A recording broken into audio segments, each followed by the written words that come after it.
Olá, boa tarde, bom dia, boa noite, não sei agora vocês vão estar vendo isso. Meu nome é Leandro, faço parte do programa de pós-graduação do programa de Física, né, e Astronomia. E o Ariane pediu para eu fazer um breve relato aqui do pouco da minha pesquisa, para dar uma ideia para vocês do que a gente pesquisa, né. Então eu vou colocar a tela aqui na apresentação e a gente vai falar rapidamente sobre isso. Vou falar um pouquinho da equação específica de Grad-Safranov, tá? A gente trabalha com uma equação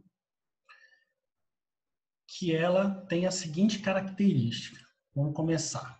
Então, a gente vai falar um pouquinho dessa equação, vai introduzir um pouquinho o tema, falar das fórmulas, das soluções e vai fazer umas considerações finais. Rapidamente, vamos falar sobre isso.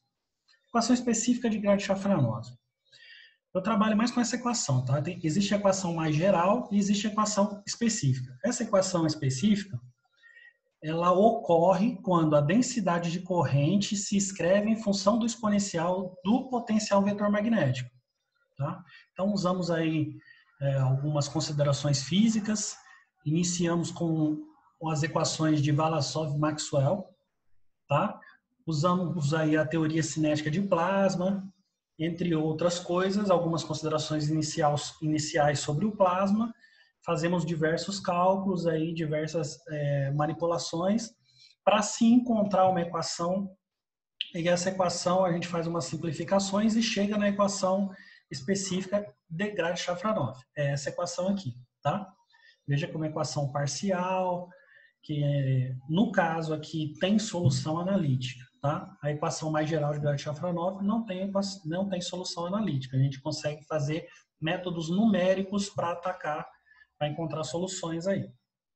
Por que estudamos essa equação de Grad-Safranov, né? Por que ela é importante? A gente vai entender um pouquinho mais à frente, tá? Vamos falar um pouquinho das soluções. Então, assim, alguns autores já vêm estudando essa equação, já vêm utilizando dela e, no caso, ela é bem antiga, tá? Então, a primeira solução, por exemplo, de Alker, não sei se é a primeira, né? Mas uma das soluções mais antigas aí é a de Alker, 1915. Ela está no contexto da teoria das variáveis complexas. O fato é, a gente consegue, através de uma função geradora, né, no caso aqui, colocando aqui nessa fórmula aqui que o Alker descreveu como sendo a solução. Então, a depender da função geradora, eu vou ter uma solução para a equação de Grad-Safranov. Depois, estudando, a gente percebe que não é toda função matemática que se coloca aqui que vai dar frutos físicos, tá? Que vai realmente ser interessante fisicamente. Mas essa é a solução, por exemplo, genérica de Walker. Aí a gente tem a solução de Harris. O que Harris fez? Pegou, então, a fórmula de Walker, pegou aqui uma função geradora, que no caso é exponencial, fez alguns cálculos, então calculou a derivada, o módulo da derivada, calculou o módulo da função, colocou na fórmula, fez os cálculos, né? Depois isola-se o psi aqui, né? Usando trigonometria, identidades trigonométricas, enfim, chega nessa solução aqui, tá? Que é o ln do cosseno hiperbólico. Essa é a solução de Harris. Então, Harris estudou essa solução, calculou as componentes do campo magnético, tá? Então, a componente X, a componente Z, a densidade de corrente, L aqui seria uma constante adimensional, macroscópica do sistema, né, do plasma, o B, o campo magnético assintótico, e o μ0, a permeabilidade magnética no vácuo, tá? Então, calculando dessa forma aqui, depois de feito todos esses cálculos, a gente consegue plotar o gráfico da solução. O gráfico da solução de Harris é um gráfico muito simples, na verdade não passa, é apenas uma lâmina de corrente, tá? Esse gráfico não tem pontos de singularidade, não tem nada especial, tá? Então, apesar de ser simples, já mostra aí onde a gente pode estar utilizando a equação de Grad-Safranov, né? Para estudar, por exemplo, lâminas de corrente, tá? Então, fica aí a solução de Harris. Já na solução de Faddeev, que ele encontrou ela no ano de 1965, ele usou essa função geradora, que é f mais 1 f quadrado, usando também a exponencial aí, né? Então ele acrescentou. Essa f é uma constante, a gente pode colocar valores e modificando os valores dessa constante. Ele encontrou a seguinte solução, né?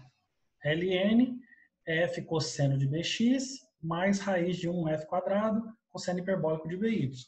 Tá? Essa solução dá esse gráfico aqui de densidade. Veja que a solução tem duas ilhas magnéticas localizadas em mais ou menos 2π. Tem um ponto X aqui na parte central, na origem, né? E no caso a gente usou o B igual a 0,5 e o F também, tá? Igual a 0,5 para fazer esse gráfico aqui, para plotar o gráfico. Aqui já é interessante, porque a gente pode ter lâminas de corrente, pode ter reconexão magnética, principalmente nesse ponto do tipo X aqui. Enfim, então temos alguns eventos aí que podem ocorrer no meio interplanetário no qual essa equação acaba sendo, a solução da equação acaba se encaixando ao problema, certo? Vou fazer umas considerações finais. Então, qual que é a importância, né, de se estudar, por exemplo, a equação de Grad-Shafranov? A gente tem lá no meio interplanetário alguns eventos que ocorrem, tubos de fluxo, lâmina de corrente, reconexão magnética, enfim, e esses eventos, eles não são plenamente conhecidos, os mecanismos de como se funciona, como... Então, a equação de Grad-Shafranov, principalmente a mais geral, mas a específica também, que eu trouxe aqui para vocês, ela acaba sendo útil. Então, rapidamente, esses pontos do tipo X, tipo O e os tipo S são pontos aí especiais, aí são pontos que a gente tem maior atenção quando está estudando as equações de Grad-Shafranov. A gente pode usar também essas soluções analíticas, né? Como é uma equação específica, a gente pode usar as soluções analíticas para fazer o quê? Usar como condições iniciais de simulações MHD. Tá? E essas simulações podem ajudar a gente a entender um pouco a reconexão magnética bidimensional no ambiente geoespacial. Tá? Então a gente faz diversas simulações aí em modelos distintos e executa essas simulações usando como parâmetro, né, de entrada justamente as soluções analíticas aí. E no caso a gente já tem alguns trabalhos aí que foram feitos isso, né? Por exemplo, a solução de Harris que eu apresentei para vocês, ela foi utilizada como condição inicial de uma série de artigos. Enfim, então dá para a gente trabalhar dessa forma, tá? E também a gente tem que entender que as grandezas físicas, elas são medidas pelos satélites, como, por exemplo, velocidade, densidade, temperatura dos elétrons, dos prótons, as três componentes do campo magnético, enfim.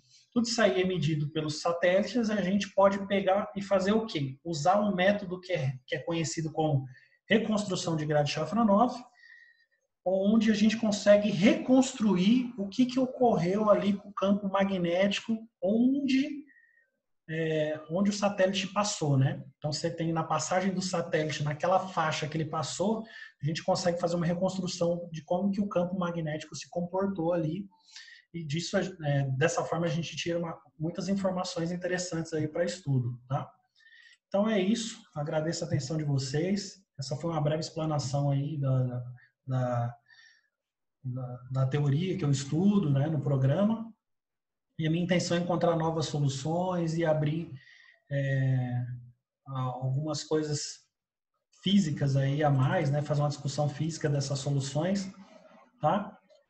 Então é isso aí, valeu, obrigado, tchau, tchau.